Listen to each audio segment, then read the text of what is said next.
अस्सलाम वालेकुम। एक नए से वीलॉग में आप सबको वेलकम करते हैं। तो आज मदर्स डे था, आज हमारा ऑफ पे था, इस वजह से फिर मैं चली इस्लामाबाद। इस्लामाबाद जाते हुए मैं रस्म में ये सोच रही थी कि आज तो जी कोई फॉलो अप्स नहीं करने हमने, वैसे भी बड़े दिनों बाद मैं जो हूँ यहाँ जा रही हूँ F11 में, तो आज कोई प्लान नहीं, आज कोई काम शाम नहीं करना, आज फुल खाना पीना है, आज बस सिर्फ खाने पीने पे फोकस होगा। और मदर्स डे है इसलिए फिर अम्मा जान के लिए जाते हुए हम केक लेके जाएंगे। तो मैं ओलंपस के सामने फूड कोर्ट पहुँच गई, वहाँ पर सीधा सेकंड कप चली गई।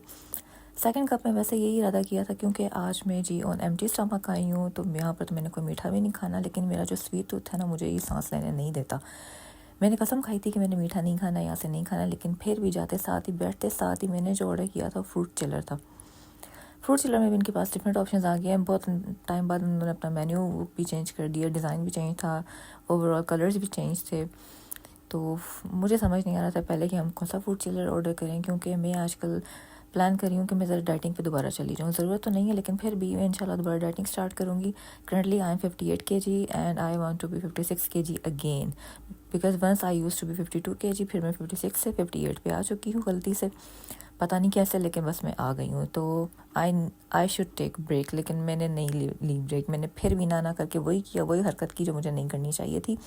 मैंने बड़ी मुश्किल से डिसाइड किया कि मुझे क्या कोल्ड कॉफ़ी ऑर्डर करनी चाहिए, मुझे फ्रूट चिलर ऑर्डर करना चाहिए, लेकिन फिर फाइनली हमने डिसीजन ले लिया कि हम क्या ऑर्डर करने वाले हैं। तो पहले तो उसका पूरा एम्बियंस कैप्चर किया मैंने, क्योंकि एम्बियंस काफ़ी चेंज था उनका पहले से। तो जी ये मेरा जो है ना, मेरा क्या मैंने ऑर्डर किया था मुझे याद भी नहीं, अभी मैंने मैंगो स्मूदी ऑर्डर की थी बल्कि, हाँ। तो लेकिन जो मेरा जो स्वीट टूथ है ना ये मुझे जीने नहीं देता, ना करके मैंने जो है ना एक फज ब्राउनी ले ही ली।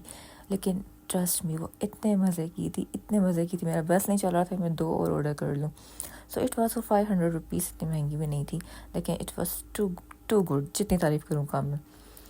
बस फिर उसके बाद हम यहाँ से चले गए। हमारा यही प्लान था कि अब यहाँ से खाना शाना खा लेते हैं, क्योंकि खाना खाया हुआ नहीं था।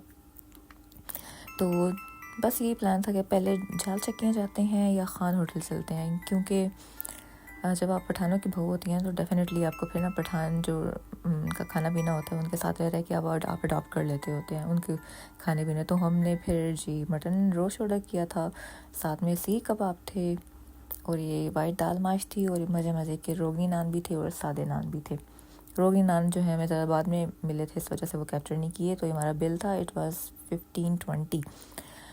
इसके बाद जी हम घर चले गए। गोलबर्ग ग्रीन्स में हमने मुझे आज कैश एंड कैरी से कुछ चीज़ें लेनी थी, यहाँ से अम्मा के लिए केक भी लेना था। तो मौसम बहुत प्यारा हो रहा था, तूफ़ान आने वाला था, तो इसलिए बस जल्दी जो चीज़ें लेनी थी वो लेके यहाँ से हमने नसने वाली करनी थी। अंदर होते साथ ही यहाँ पर तो भीड़ थी, दिल धरने को जगह नहीं थी, बहुत ज़्यादा रश था। केक डिसाइड करने में काफ़ी मसला हो रहा था, क्योंकि मेरी अम्मी को फ्रूट केक पसंद है, पाइनएप्पल केक पसंद करती हैं, तो उन्हीं की पसंद का ख्याल रखते हुए हमने पाइनएप्पल केक ही लिया था। ये उनकी बेकरी का व्यू दिखा देती हूँ। ये बेकिंग वगैरह इधर ही करते हैं, ये सब कुछ इधर ही बनता है इम्तियाज़ कैश एंड कैरी में। इनके biscuit, cake, rusk, brownies, literally सब बहुत मज़े का होता है, सब बहुत फ्रेश होता है और आपके सामने ही बेक होता है। तो जी यहाँ से मैंने फ़्रेश जूसेस भी ले लिए थे, ये बनाना शेक था और वाटरमेलन जूस था। भाई बहुत मज़े के थे, बहुत रीज़नेबल थे। ये मेरी भतीजी जो है इधर आके अपनी फरमाइशी प्रोग्राम कर रही थी कि मेरे लिए क्या लेके आए हैं।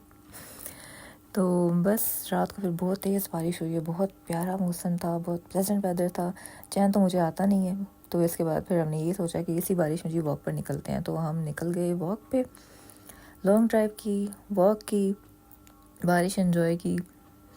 फिर काफ़ी देर तक यहाँ पे रुके रहे थे, लेकिन गोलबर्ग का ये एरिया जो है मैंने सुना था ये सेफ़ नहीं है। तो वहाँ पे पुलिस वाली गाड़ी गुजरी थी, उनको ये लग रहा था कि शायद में भी कोई प्रॉब्लम है हमारा, तो उन्होंने हमसे ये भी पूछा था कि आप यहाँ पर क्यों रुके हुए हैं, यहाँ पर वारदातें होती हैं, काइंडली जल्दी से तशरीफ़ लेके ना अपने घर चले जाएँ, या इस जगह सेफ़ नहीं है। तो बस ये सुनते ही मैंने कहा जी ना सो, गाड़ी भगाओ। फिर हम लोग गाड़ी भगा के घर आ गए। तो जी सोने का टाइम हो रहा था। एक बात बता दूँ, मैंने काफ़ी अर्से बाद ना ब्यूटी क्रीम देखी है कि इसकी ना आँखें 2 रंग की हैं। खैर मैं इतनी यूज़ करती नहीं, पता नहीं मैंने इसको अपने ड्रेसिंग टेबल पे क्यों सजा के रखा है, लेकिन इसकी आंखें ना 2 रंग की हैं। ये जिन भूतों के इस्तेमाल के लिए बनाई गई है, इंसानों के इस्तेमाल के लिए नहीं बनाई गई। इसलिए आप में से जो भी ये यूज़ करते हैं ना, मैं ऑलरेडी माज़रत कर रही हूँ, ये क्रीम मुझे कोई इतनी पसंद नहीं है। और काफ़ी अर्से से मेरी ड्रेसिंग टेबल पे ऐसे ही पड़ी हुई है, और 2 रंग की आँखों वाली मॉडल जो है ना, मैं इसकी क्रीम पर एतबार कर भी नहीं सकती। तो खैर मैं इसको यहाँ पर एंडोर्स करने के लिए नहीं हूँ, मैं इसके नेगेटिव भी कुछ बोलना नहीं चाहती, लेकिन बस ये मुझे बहुत अजीब लगी है। मैंने यूके में अपनी फ्रेंड को ही भेजी थी, वही बहुत हंसी है। तो खैर मेरे व्लॉग का एंड यहीं पे होता है। फिर मिलेंगे अगले वेले व्लॉग में। Thank you so much for watching. अल्लाह हाफिज़।